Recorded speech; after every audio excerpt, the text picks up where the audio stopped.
Hello and welcome to another YuGiOh video, and today we are taking a look at a brand new Dragma variant.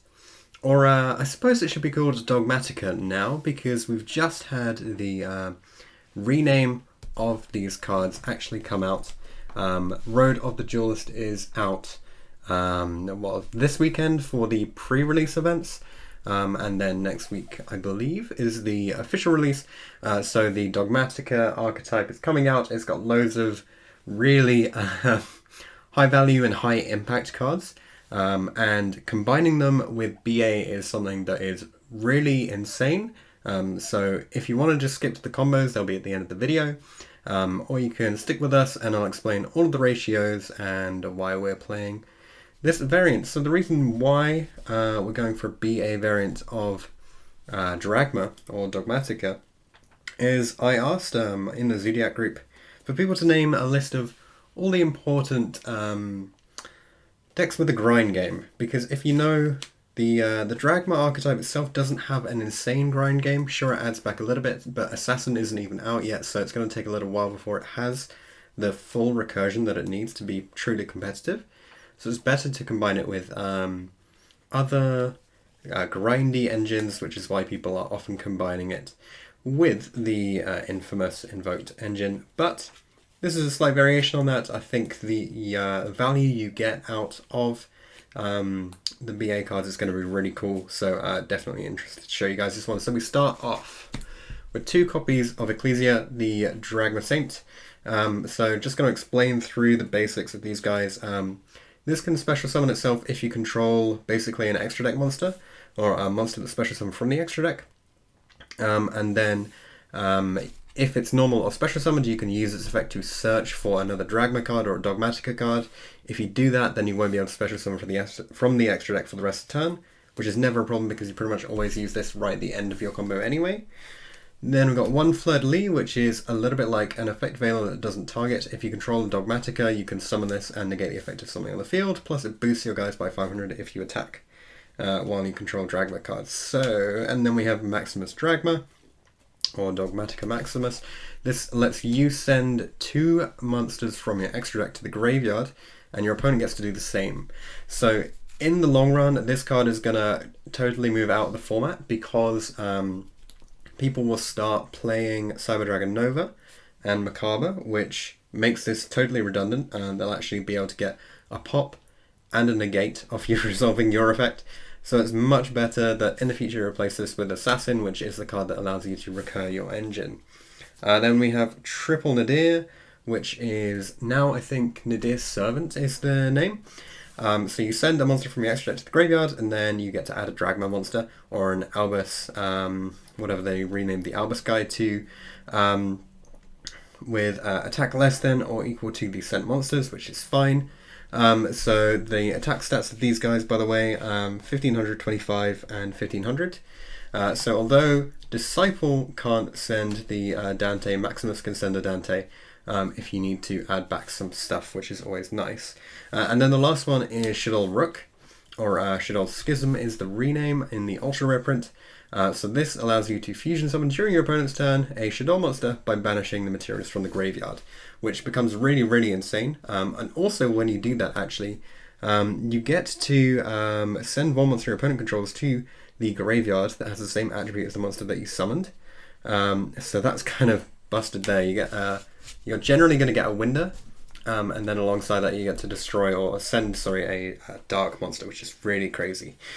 So for the BA lineup, 1 Graph, 1 Seer, 1, 2, 3 Scum, and then 2 Farfa.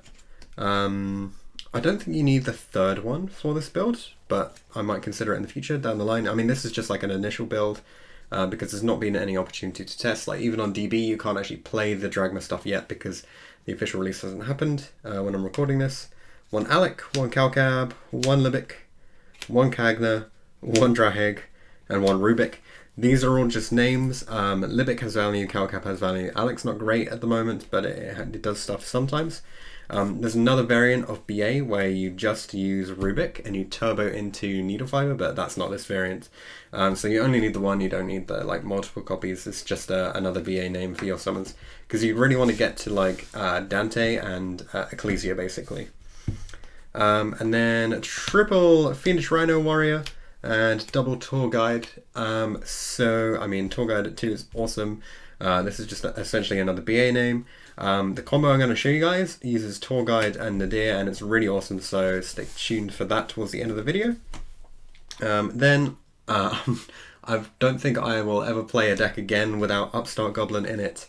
I pretty much only play 40 card decks, and I always like to turn them into 39 card decks. And then All Foolish, because the card is busted in this deck. And then the other exclusive from Rise of the Duelist is Forbidden Droplet. And this card is absolutely crazy in this deck. You essentially get to you send any number of other cards from your hand or field to the graveyard. Until the end of this turn, half the attack of exactly that many effect monsters your opponent controls also negate their effects. So you can use this in damage step, you can use this to send like your Dante from the field to negate something, or to send a Graph or a Seer from hand to negate stuff, and it's really busted, and your opponent can't respond using the effects of cards of the same type as the ones that you sent from hand to grave to activate. So if you're sending your monsters, they can't use their monster effects to respond. So this just becomes super busted, and it's really helpful against the Numeron matchup where S0 is potentially problematic, because you do have to play on your turn with this build. And then for hand traps, triple Ash, triple Veiler, triple Imperm. Not playing Nibiru in this particular build because it actually conflicts with the Dragma archetype. A lot of the Dragma cards require you to have other Dragma cards in rotation. Ash Blossom is, I think, necessary still, and Veiler and Imperm are like the next best cards after the Nibiru. If you are playing the Fibrax combo, you can play Veiler as your way into your access code, so it gets a lot more value in that build, but this is just like a more control-ish build, so you don't actually need to play Veiler. You can potentially switch this one out for something else. Okay, so for the extra deck, there's something in here which allows you to play some slightly odd ratio. So 2 Dante, 1 Bamboozling Gossip Shadow, and 1 Beatrice. This is the Exodus lineup. Because we're playing some of the extra deck stuff, and because Dante Seer Loop is like the entire combo on its own, you don't really need to play more than 2 Dante, especially given that you don't enter much of a grind game at the moment. And 2 is generally enough for you to establish a position of dominance. And then Gossip Shadow allows you to beat Nibiru, and Beatrice is, you know, Beatrice, so you just sort of play that as it is.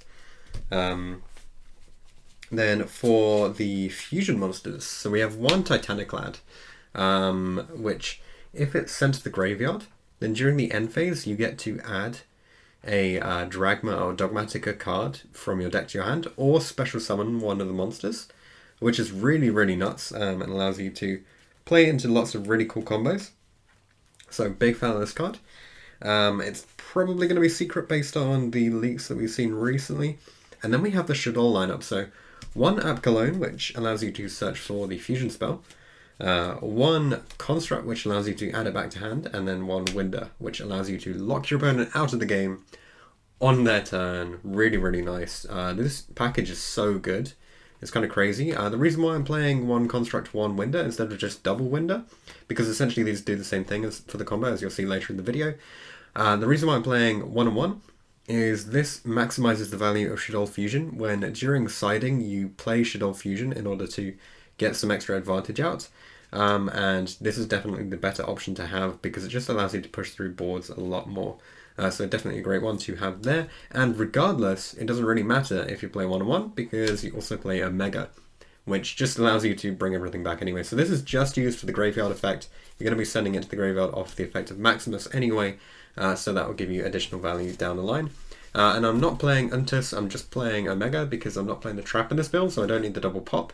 And I think Omega gives you more value overall. So the Link monsters.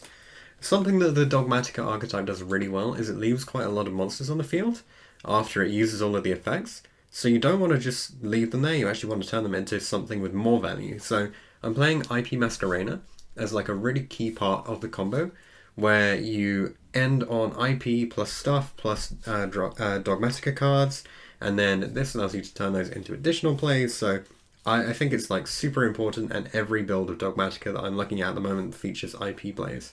Then 1 Cherubini because it is Burning Abyss, 1 Unicorn as something to summon off IP, same for Access Code Talker, same for Appaloosa, and same for Zereboros. So Zereboros, I'll show you the play for that towards the end of the video, which can also go into an Apollo instead.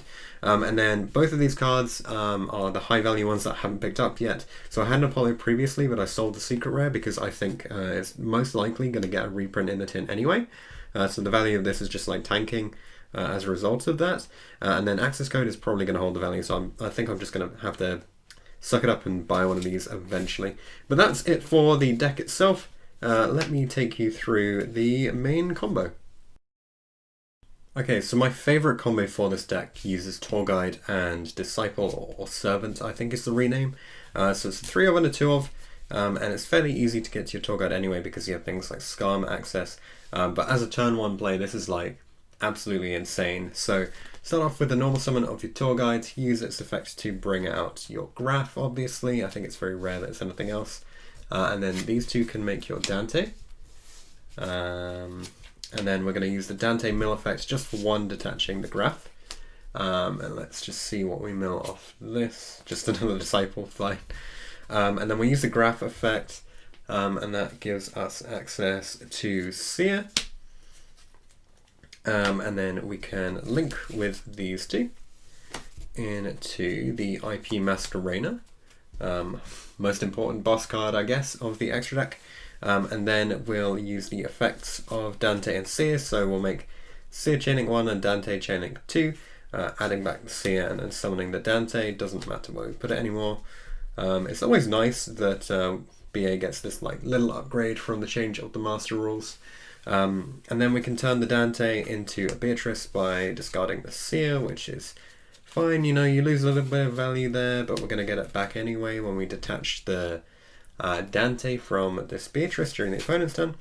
So now we can activate Disciple, and this is pretty much a standard combo that you're going to see in every Dogmatika deck that is out there. So we'll start off, we'll use the effect to send a monster from our extra deck to the graveyard, and that is going to be El Shaddoll Apkalone, and then that will add the Ecclesia, the Dragma Spirit, to the hand.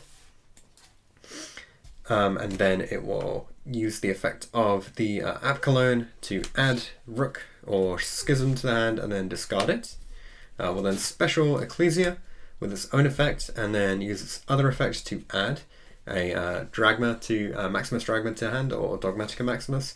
We'll special summon this by banishing the Apkalone.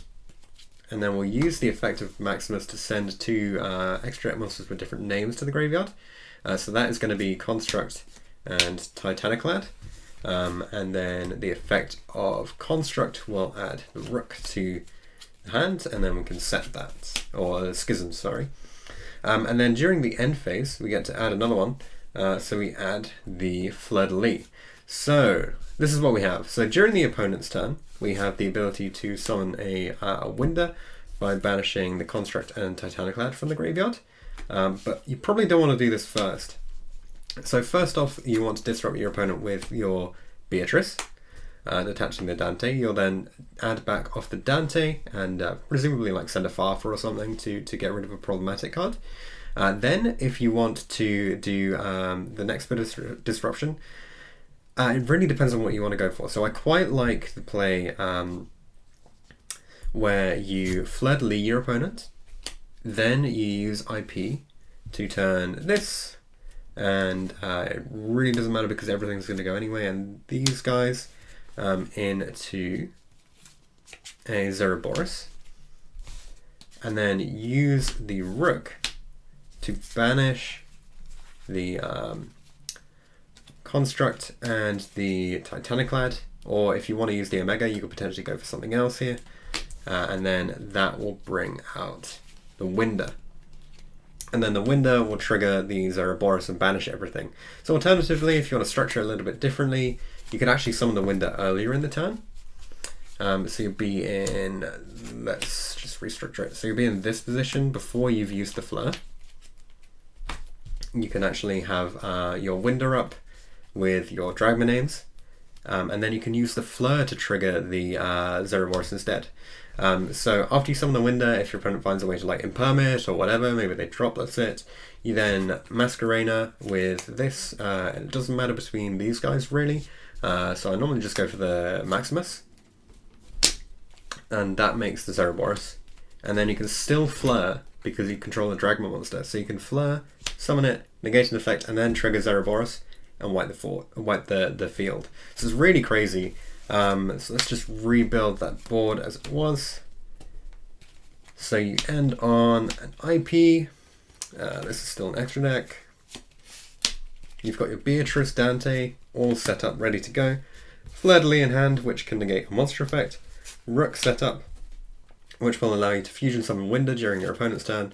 When you detach the Dante, you get your Seer. Your Beatrice gets to send something, so you've got 1 disrupt, 2 disrupt, 3 disrupts, 4 disrupts at least, and this disrupt gives you a lock, so I think this is absolutely bonkers, and it's crazy that you get this off 2 cards. Like the Dragma support for this deck is like, gives you so much value, especially if you combine it with the effect of IP Masquerena. So I think it's definitely the way to go, is to make plays that give you IP plus your Dragma monsters.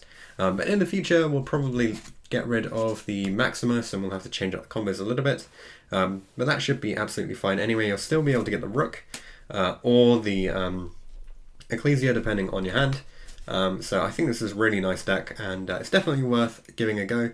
Let me know what you guys think in the comment section. I'm going to be showing you guys another more control variant of Dragma in the coming weeks, which I'm super excited about, just waiting for a few more things to arrive for that one. And I'll see you guys in the next video. So quick shout out to Kix Kid. Check out his YouTube channel. He's got some pretty cool stuff on there with some interesting deck profiles and combos. Definitely worth giving a shot, and boost up his subscribe count.